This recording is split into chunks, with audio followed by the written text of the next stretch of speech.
안녕하세요. 안녕하세요. 임소영과 함께하는 나노셋 로마서로 살기. 벌써 네 번째 시간이 되었습니다. 네. 자, 그러면 오늘 네 번째 시간인데 잠깐 좀 지난 시간은 복습을 한번 해보도록 네. 하겠습니다. 저희가 그 로마서 1장에서 복음이란 예수를 믿어 구원을 얻는 것이다. 그렇게 정의를 했고, 또 로마서 5장에서 인류에게는 두 명의 두 명의 대표자. 대표자가 네. 있다. 예, 제가 그 대표자라는 그 말씀을 드렸더니 그 어떤 목사님이 네. 아주 신선하다. 아. 그런 칭찬을 맞아요. 해주시더라고요. 그래서 제가 그 말씀을 듣고 참 용기를 얻었는데 네. 이 대표자의 개념이 아담과 그 예수님의 두 명의 대표자를 비교하면서 복음을 이해하는 것이 좋은 장점들이 많은 것 같아요. 네. 두 대상이 대조가 되니까 네. 훨씬 분명하게 머릿속에 딱 남는 게 저도 되게 신선하면서 처음 들어본 대표자에 대한 내용이었는데 그게 마음에 딱 박히더라고요. 아, 그래요? 네. 저도 하면서 대표자의 개념을 다시 한번 이렇게 정리할 수 있는 기회가 돼서 네. 굉장히 감사하게 생각을 하고 있습니다. 자, 또 로마서 6장에서는 우리가 어떻게 해야 예수님을 나의 대표자로 모시는가? 그 정답은 우리가 예수님의 죽음과 부활에 연합하는 침례를 받음으로 네. 침례를 받음으로 예수님이 우리의 대표자가 되신다. 이렇게 말씀을 나눴고요. 또 로마서 6장에서 예수님이 그럼 나의 대표자가 된 후에 나는 어떻게 살아야 되나? 이게 또 굉장히 중요한 거겠죠. 네. 우리가 이제 새 그 대표자를 모시고 구원의 문제를 해결하고 이제 새 사람으로 태어났는데 그럼 새 사람은 어떻게 살아야 되는데? 네. 뭐 포인트는 여기 있는 거 아니겠어요? 그렇죠. 예. 그래서 우리가 구원을 받은 우리가 어떻게 살아야 되는가 하는 그 문제를 우리 지난 시간에 찾아봤는데 그것도 마찬가지로 로마서 6장에 그 제가 6장에 그 11절, 13절 또 18절, 19절 그 요약을 했는데 소연 씨 거기 있는 거 한번 좀 읽어봐 주시겠어요? 네. 예. 로마서 6장 11절 죄에 대하여는 죽은 자요 하나님에 대하여는 산 자로 여길지어다. 네. 로마서 6장 13절 너희 지체를 의의 병기로 하나님께 드리라. 네. 로마서 6장 18절 죄에게서 해방되어 의에게 종이 되었느니라. 네. 로마서 6장 19절 너희 지체를 의에게 종으로 내주어 거룩함에 이르라. 네.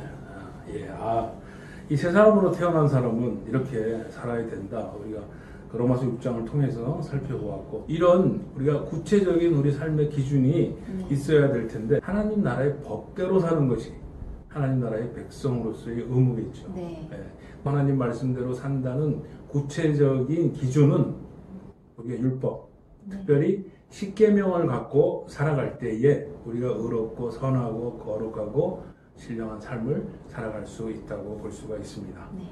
자, 그러면 이제 세 사람이 하나님 나라의 백성으로서 율법대로 이제 살아가야 하는 의무가 있는데, 세 사람이 태어나서 율법대로 살아갈 수가 있을까요? 없을까요?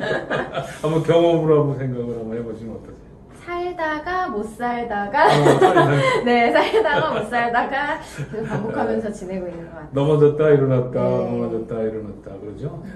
옛사람이 죽고 새사람이 됐으면 하나님 나라에서 내가 하나님의 법대로 모범 시민으로 이거 살아가는 게 뭐 다 보장이 돼야 되는 것 같은데, 실제로 우리가 새 사람이 돼서 하나님 나라 백성으로 살아갈 때 하나님의 법을 잘 모르는 면도 있지만 법대로 살다가 넘어지고 말씀하신 대로 넘어지고 하는 경우가 많아요.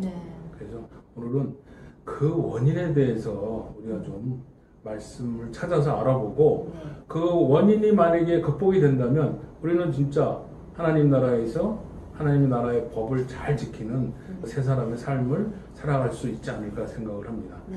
자, 두 가지로 한번 나눠서 한번 생각을 해보고 싶어요. 그 옛사람으로 우리가 살아갈 때도 율법이 있었잖아요. 그렇죠. 모세가 주신 율법이 있었고, 또 새 사람으로 우리가 살아갈 때도 마찬가지로 율법이 있습니다. 근데 새 사람으로 율법 지키기가 어려운 원인을 찾기 위해서 그럼 옛사람은 율법을 왜 지키기가 어려웠나 그 내용을 살펴보면 네. 그 어려운 원인을 알면 거기에 대한 극복하는 방법이 나오지 않을까 생각을 합니다. 그래서 네. 먼저 옛사람은 율법을 지킬 수 있다 없다? 없다. 없다. 네. 이유는 무엇인가? 네. 제가 답부터 먼저 말씀을 드리겠습니다. 네. 우리 옛사람이 그 하나님의 선하신 율법을 받고도 그 말씀대로 계명대로 지키지 못하는 원인은 우리가 육신에 속해 있기 때문이라는 겁니다. 육신을 갖고 있기 때문에 우리가 옛사람 상태에서 율법을 지킬 수가 없다는 것입니다. 이 육신이라는 문제가 이제 성경에도 많이 등장을 했어요. 네. 이 육신이 성령과 서로 싸워서 서로 이렇게 서로 제어를 하려고 하고 이런 말씀이 갈라디아서에 많이 나오는데 네. 이 육신이라는 게 왜 그 율법을 못 지키게 하는지 그거를 한번 우리가 생각을 한번 해볼게요. 글쎄, 네. 우리가 예수를 믿어서 구원을 받잖아요. 네. 구원에는 종류가 두 가지가 있다고 하거든요. 혹시 한번 아세요? 구원에는 이제 영의 구원과 영의 구원. 네. 그렇죠. 그리고 이제 육의 구원. 육의 구원. 이렇게 그렇죠. 두 가지가 있다고. 있죠. 네. 예. 그래서 영의 구원은 우리가 예수를 믿음으로 네. 우리가 그 예수님과 연합하는 침례를 받음으로 그 새 사람으로 태어날 때 그 영의 구원은 이루어지는 거죠. 네. 왜 우리가 죽느냐? 네. 이 몸이 죄를 품고 있기 때문에 그 죄의 싹은 사망이라고 해서 몸은 그 육신은 죽게 돼 있잖아요. 네. 그러니까 이 땅에서 우리가 구원이라고 그러면 영과 몸의 구원인데 이 영은 구원받았지만 이 몸은 구원을 못 받아서 죄 때문에 병들고 죄 때문에 죽을 수밖에 없는 네. 그런 육신의 상태에 있다고 성경은 우리에게 가르쳐주고 있습니다. 네. 자, 그러면 이제 문제는 이제 판명이 됐어요. 왜 옛사람이 율법을 갖고도 율법대로 의롭게 살지 못하느냐? 바로 그 죄를 범하는 육신이 있기 때문에 네. 아직 육이 구원을 못 받은 상태에서 죄를 섬기고 있기 때문에 네. 우리가 율법대로 살아갈 수 없다. 이렇게 결론이 나오고 있습니다. 자, 그러면 지금 말씀드린 거를 제가 다시 한번 요약을 해서 네. 말씀드리겠습니다. 복음은 예수를 믿고 구원을 얻는 것입니다. 구원은 영과 몸이 구원을 얻게 되는 것입니다. 영의 구원은 새 사람이 되어서 영생하는 것이 영의 구원이고 또 이 몸의 구원은 그 죄를 짓지 않는 몸으로 죽지 않고 또 영원토록 사는 것이 이 몸의 구원입니다. 예수님을 저희가 이제 대표자로 모시는 침례를 받았을 때 영은 새 사람이 되어서 영생하는 구원을 받았어요. 네. 그죠? 오와 할렐루야. 아멘. 옛 사람은 죽고 새 사람이 태어나면서 이제 영의 구원은 받았는데 네. 이 몸은 아직까지 병들고 또 나이 들어서 죽는 그런 죽음으로부터의 구원을 받지 못했다는 것입니다. 그러면 언제 우리가 그 몸에 구원을 받을 수 있는가? 예수님 재림이 돼야 우리의 이 죽을 수밖에 없는 이 몸이 네. 그 예수님과 같은 완전한 그 부활체로 또 신령한 몸으로 몸이 구속을 받게 되는 것입니다. 해서 우리가 새 사람으로 이 세상에 살면서 정말 조심해야 될 것은 구원받지 못한 몸, 이 육신이 범하는 죄를 어떻게 제어하느냐. 그렇죠. 이 문제가 새 사람이 갖고 있는 최대의 과제다. 네. 이 문제를 잘 해결하면 우리가 하나님 나라의 백성으로서 하나님의 법인 율법, 십계명을 잘 지키면서 의로운 생활을 할 수 있지만 네. 이 육신 관리를 못하면 아직도 죄를 범하는 이 육신한테 지면은 그렇죠. 저희가 의로움을 나타내지 못한다. 네. 이게 바로 새 사람의 현상이다. 이렇게 말씀을 드릴 수가 있을 것 같습니다. 네. 이 육신의 정체에 대해서는 우리가 확실하게 알아요. 알고 네. 뿌리를 뽑아야겠죠. 그렇죠. 네. 그래서 성경에 네. 그 육신이라는 말이 어떤 말로 표현되어 있는가 네. 네. 그거를 우리가 소연 씨하고 한번 네. 살펴보도록 하겠습니다. 로마서 6장하고 7장에 네. 그 육신을 표현하는 말들이 많이 있습니다. 네. 자, 그러면 로마서 6장 6절을 소연 씨하고 한번 같이 한번 읽어보겠습니다. 네. 우리 옛사람이 예수와 함께 십자가에 못 박힌 것은 죄의 몸이 멸하여 다시는 우리가 죄에게 종노릇하지 아니하려 함이니. 아멘. 여기서 죄의 몸이 멸하여 그랬죠. 이 죄의 몸이 바로 육신. 예. 죄가 있는 몸.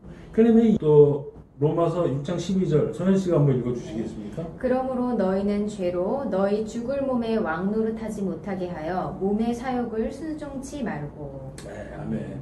여기서 육신을 나타내는 게 바로 너희 죽을 몸. 네. 그렇죠. 이 육신은 죄를 품고 있는 몸이기 때문에 네. 어쨌든 사망할 수밖에 없어요. 그렇죠. 또 로마서 7장 24절 우리가 잘 아는 절인데 소연 씨가 한번 읽어주시겠어요? 네. 오라 나는 공고한 사람이로다 이 사망의 몸에서 누가 나를 건져내랴. 이거 아주 유명한 말씀이죠. 이거 뭐 교회 다니면서 모르는 분은 없을 거예요. 육신을 다르게 표현해서 사망의 몸이라고 이야기를 했습니다. 그래서 이 육신 안에 있는 죄가 우리를 죽음으로 사망으로 또 이 죄의 근거지로 만들기 때문에 이 육신의 구속이 우리에게는 마지막 구원의 종착점이라고 봐도 과언이 아니라고 생각을 합니다. 자, 그러면 그 육신이 있는 또 다른 성경 말씀을 한번 살펴보면 로마서 8장 13절 한번 같이 한번 읽어볼까요? 네. 너희가 육신대로 살면 반드시 죽을 것이로되 영으로서 몸의 행실을 죽이면 살리리. 아멘. 참 유명하신 말씀이죠. 육신대로 살면 그 육신 안에 있는 죄 때문에 우리는 반드시 죽어요. 이 육신 안에 있는 죄가 이렇게 무서운 겁니다. 그런데 영으로, 성령으로 몸의 행실, 그 육신의 나쁜 죄를 죽이면 산다. 이 죽인다는 말이 아주 그냥 숨통을 끊어놓는다는 게 아니고 활동하지 못하도록 그 영향력을 아주 누르고 있는 거죠. 네. 요게 언제 죽느냐? 예수님 계신데 여기 우리가 새로운 부활체에 네. 완전한 신령한 몸으로 변할 때 이 육신의 죄가 꼬꼬닥 그때 이제 사망하는 거죠. 그때까지 어떻게 하든지 이놈이 나오고 누르고 까불지 못하도록 성령께서 그렇게 역사해 주신다는 게 감사합니다. 자, 그러면 그 아까 육신이 언제 구속을 받느냐 그 말씀을 드렸는데 로마서 8장 23절에 육신의 그 구속에 대해서 말씀을 하고 있습니다. 한번 읽어보도록 하겠습니다. 네. 이뿐 아니라 또한 우리 곧 성령의 처음 익은 열매를 받은 우리까지도 속으로 단식하여 양자될 것 곧 우리 몸의 구속을 기다리느니라. 아멘. 그 양자되는 것, 그 몸의 구속이 완전히 이루어지는 게 언제입니까? 예수님 재림 때입니다. 새 땅 새 예루살렘에서 우리가 살게 될 때 하나님의 완전한 자녀의 모습을 회복하고 또 완전한 그 자녀의 부활체, 그 몸, 예수님과 같은 신령한 몸을 받아서 구속을 받게 된다고 로마서에서 말씀을 하고 있습니다. 예수 믿고 구원받고 이제 새 사람 된 사람들은 신 안에 있는 죄의 문제에 대해서 우리가 항상 날카롭게 주시를 하고 이 육신이 멋대로 죄를 범하지 않도록 항상 조심할 때에 우리가 의로운 생활을 할 수가 있을 것입니다. 로마서 또 7장에도 육신에 대한 이야기들이 많이 나오는데요. 11절부터 7장 11절부터 한번 읽어주십시오. 네, 7장 11절 죄가 기회를 타서 계명으로 말미암아 나를 속이고 그것으로 나를 죽였는지라. 네. 아멘. 7장 14절 나는 옛사람은 육신에 속하여 죄 아래 팔렸도다.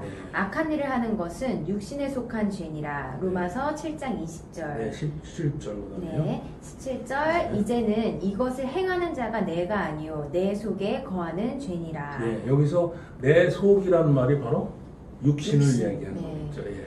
그다음에 18절. 네, 내 속 곧 내 육신에 선한 것이 거하지 아니하는 줄을 아노니 원함은 내게 있으나 선을 행하는 것은 없노라. 네, 바로 거기에 해석이 나왔네요. 네. 또 네. 그다음에 7장 20절. 예. 만일 내가 원치 아니하는 그것을 하면 이를 행하는 자가 내가 아니요 내 속에 거하는 죄니라. 그러므로 내가 한 법을 깨달았노니 곧 선을 행하기 원하는 나에게 악이 함께 있는 것이로다. 제가 21절 말씀까지 읽었습니다. 이게 참 우리 인생의 기쁨이면서도 하나의 문제죠. 네. 선을 행하기 원하지만 율법을 행하길 원해. 율법대로 살길 원하고 네. 그런데도 있죠. 악이 함께. 악이 함께 있죠. 신앙생활을 하면서 네. 육신에 대해서 좀 더 영적으로 우리가 예민해지고 분별력이 생기고 네. 항상 조심하고 그렇게 해나갈 때 좀 성숙한 그 그리스도인으로 네. 나가지 않을까 그렇게 생각을 합니다. 자, 그 사람이 갖고 있는 그 육신과 함께 공존하는 그 상태를 네. 로마서 7장 22절부터 좀 읽어주시고 오늘 말씀을 마쳤으면 합니다. 네. 로마서 7장 22절에서 25절 말씀입니다. 내 속 사람으로는 하나님의 법을 즐거워하되 내 지체 속에서 한 다른 법이 내 마음의 법과 싸워 내 지체 속에 있는 죄의 법 아래로 나를 사로잡아 오는 것을 보는도다. 오라 나는 공고한 사람이로다. 이 사망의 몸에서 누가 나를 건져내랴. 우리 주 예수 그리스도로 말미암아 하나님께 감사하리로다. 그런데 내 자신이 마음으로는 하나님의 법을 육신으로는 죄의 법을 섬기노라. 정말 안타까운 모습. 마음으로는 하나님의 법, 율법, 십계명을 사랑하는데 그거를 지키고 싶은데 육신으로는 죄의 법을 섬기노라. 이거 뭐 완전히 이중인격자 같아요, 그죠? 이거 뭐야 이거? 네, 양다리로 걸쳐져 있는 약간 느낌이. 예. 그래서 이게 저희의 모습. 이죠. 이런 과정을 다 거치는 거죠. 참으로 어려운 이 과정인데, 이 우리가 새 사람이 됐어도 하나님의 법대로 살지 못하는 것이 이 육신의 죄 때문이다 하는 거를 사실은 이렇게 쉬운 대목이 아닌데 소연 씨하고 같이 하니까 아주 쉽고 자연스럽게 잘 넘어간 것 같습니다. 그래서 우리가 이제 그러면 이 육신을 어떻게 우리가 다스릴 건가 하는 것은 다음 시간에 아주 우리의 그 영광스러운 로마서 8장으로 진입을 해서 이 육신을 화끈하게 때려잡는 그 성령님의 그 놀라운 역사를 8장에서 한번 살펴보는 것으로 하겠습니다. 소연 씨 감사합니다. 고맙습니다. 감사합니다.